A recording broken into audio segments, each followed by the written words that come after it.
எந்த விஷயத்தையும் நிதானமாகவும் பொறுமையுடன் யோசித்து செய்யக்கூடிய உத்திரட்டாதி நட்சத்திரக்காரர்களுக்கு இந்த மார்கழி மாதம் என்ன மாதிரி நட்பலன் இருக்கு, எந்தெந்த விஷயத்துல கவனமா இருக்கணும்ன்ற கேட்டு தெரிஞ்சுக்கலாம். உத்திரட்டாதி நட்சத்திரக்காரங்களுக்கு இந்த காலகட்டம் எப்படி இருக்கும்னு பார்த்தீங்கன்னா, ஏன்னா சனி பகவான் பார்த்தீங்கன்னா வக்ரம் அடைஞ்சிருந்தார். இப்போ வக்ர நிவர்த்தி ஆயிருக்கு. ஸோ வக்ர நிவர்த்தியான சனி பகவான் இந்த காலகட்டத்தில் என்ன பண்ணுவாருன்னா, நிறைய பயணங்களை தூண்டுவார். செலவுலாம் எதிர்பார்க்கவே முடியாது. செலவு தேடி வரும். நீங்க போய் தேடி பண்றதுலாம் இல்லை. செலவு செய்வதற்கு காசை ரெடியா வச்சுக்கோங்க உத்திரட்டாதி நட்சத்திரக்காரங்க. ஏன்னா இந்த காலகட்டத்தில் செலவு உங்களை தேடி வரும். மனசு பார்த்தீங்கன்னா ஜாலியாக எங்கே வெளியே போகலாமா, ட்ரிப்பு போகலாமா, இந்த மாதிரியான நிறைய விஷயங்களுக்காக செலவு பண்ணுவோம். நிறைய மன மகிழ்ச்சியை தேடி வெளியே போவாங்க. இந்த காலகட்டத்தில் நிறைய வெளியூர் வெளிநாடு பயணங்கள் எல்லாமே இருக்கும். ஹாப்பினஸை தேடி மனம் அலைபாயும் அப்படின்னு சொல்ல முடியும்.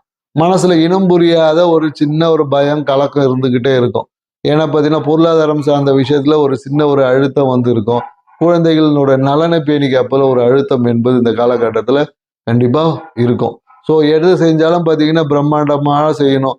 போனீங்கன்னா கூட வெளியூர் பயணிக்கும் போது பார்த்தீங்கன்னா 10,000 செலவு பண்ணலாம்னு நினச்சிருப்பாங்க. பார்த்தா 25,000 30,000 ரூபாய்க்கு இழுத்துட்டு போய் விட்டுரும்.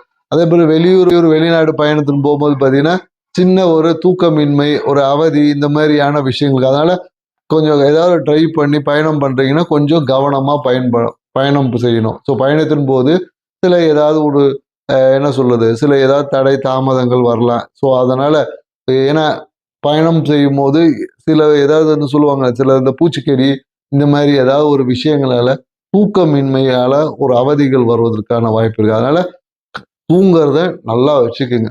தூங்குனீங்கன்னாவே போதும். உட்கார்ந்து போனை பார்த்துட்டு நோண்டிக்கிட்டே இருந்தீங்கன்னு வச்சுக்கங்களேன், அதுவே உங்களுடைய இன்னும் விரயத்தை அதிகமாக்கிடும். வருமானத்தை குறைச்சிடும், விரயங்கள் அதிகமாகிடும். ஸோ கவனமா இருங்க. நன்றி, வணக்கம்.